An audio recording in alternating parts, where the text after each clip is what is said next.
3. So what do we learn? What do we know? Well, Buffalo Bills are outstanding. They're great. Just like I said, heading into the season, they are the leaders in the clubhouse. I don't care whether it's in the AFC or the NFC. They just look fantastic, man. Josh Allen is a freak. And they just look better than everybody else, man. The connection that he has with Stephon Diggs is just out of this damn world, man.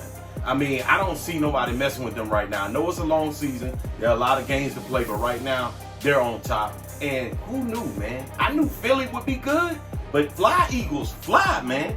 Man, hey, you know what? The coach Sirianno, he finally figured it out. He finally figured it out and said, instead of forcing Jalen Hurts to play his type of game or the coach's game, he said, I'm going to curtail everything around Jalen Hurts. And now that he's done that, they just kicking ass. I mean, they look great. The first week, they look great. Monday night, they kicking ass. And right now, Buffalo and Philly, they look like the cream of the crop in all of the NFL. But there are a lot of games to go. So I don't want to get overboard with those two. But right now, they are the cream of the crop. And I know before the season, I talked about the AFC West being the toughest division in all of football. Well, the Chiefs have just proved me wrong and say they still run this thing. I mean, they did the thing last Thursday against the Chargers. Pat Mahomes is still Chief Mahomes, man. I mean, he is primetime Mahomes. They look good. And the Chargers, they got a little work to do. I have a little confidence in them. But what in the hell is going on with the Raiders? God damn, I picked you to win the division. I know you got a little time right now, but they just don't look like I thought they would. They got some things to fix. They got new pieces involved over there, but they got to figure it out, man. And TB12 and the Tampa Bay Buccaneers are 2-0. I told y'all the NFC is a little down this year, but it looks like the Eagles are the cream of the crop, and Tampa might be right behind them because I don't know what the hell going on with the Rams, because my Falcons should have came back and won that game. It looked like the Rams still got some things fixed, but TB12 is 2-0, and they still rocking. And the 49ers, I told y'all that Trey Lance wasn't it. Now I feel bad for the young fella that got hurt. I really do. I hate to see players get injured, and he is out for the season and for the foreseeable future for right now.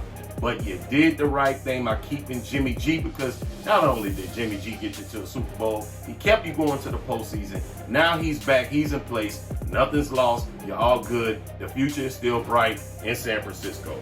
And the Cowboys got a W, surprisingly, against the Bengals. Now, I mentioned that the Bengals could ride a little bit if they don't have that Super Bowl hangover, and it looks like they got a hangover of in the worst way. But kudos to the Cowboys with Cooper Rush as your quarterback. Damn, I didn't see that one coming. But kudos to the Cowboys. You're tied. You're 1-1 and you got a W. Salute to y'all. And what the hell is going on with Pittsburgh? I mean, I like you, Mike Tomlin. I really respect you. You've never had a losing season since you've been the head coach. But if you don't make that quarterback change soon and put the rookie Kenny Pickett in, you're going to keep catching L's, brother, because losing to the Patriots, I just don't know, because your defense is great, but you let them outscore your offense, and that's just not a good thing. But what am I looking forward to in the week 3? Week 3, I want to see that showdown between Aaron Rodgers and TB12. I'm still not a fan of Mr. Aaron Rodgers and the Green Bay Packers for this year, but they did pull off the W, last week. They're 1-1, and now they're heading into Tampa to take on Tom Brady and crew. Now, I really hate that they upheld that suspension against my boy Mike Evans. That was wrong. He was just protecting his quarterback. I mean, you already kicked him out the game, but does that warrant a full game suspension? I don't think so. But the key going into the game is like, who the hell is Tom Brady going to throw the ball to?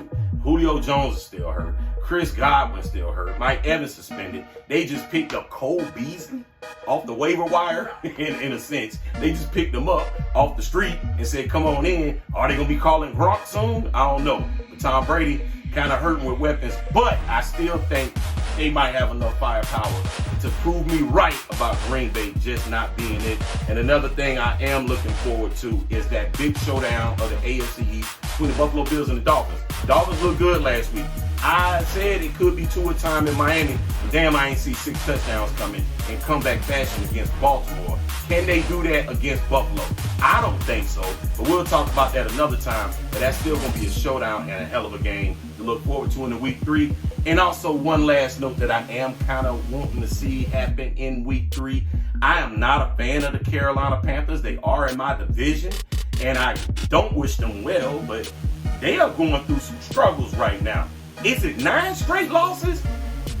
Steelers from last year, and you still got your head coach Matt Rule in place. And then the sad part about it, Matt Rule comes out, makes these comments and talk about in his heart, he feels like that they're close and they're almost there, and the locker room ain't feeling it. There's a couple players that commented on this, and I don't really understand what the hell he talking about.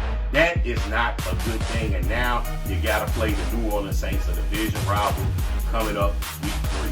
I just want to know, after they get their ass whooped this week, is Matt Rule still going to be the head coach? For a man that has a Ferrari in the garage and don't want to drive it, he don't need to have a Ferrari in the garage, and he damn sure don't need to be the head coach of the Carolina Panthers because he's wasting too much damn talent. I'm just saying.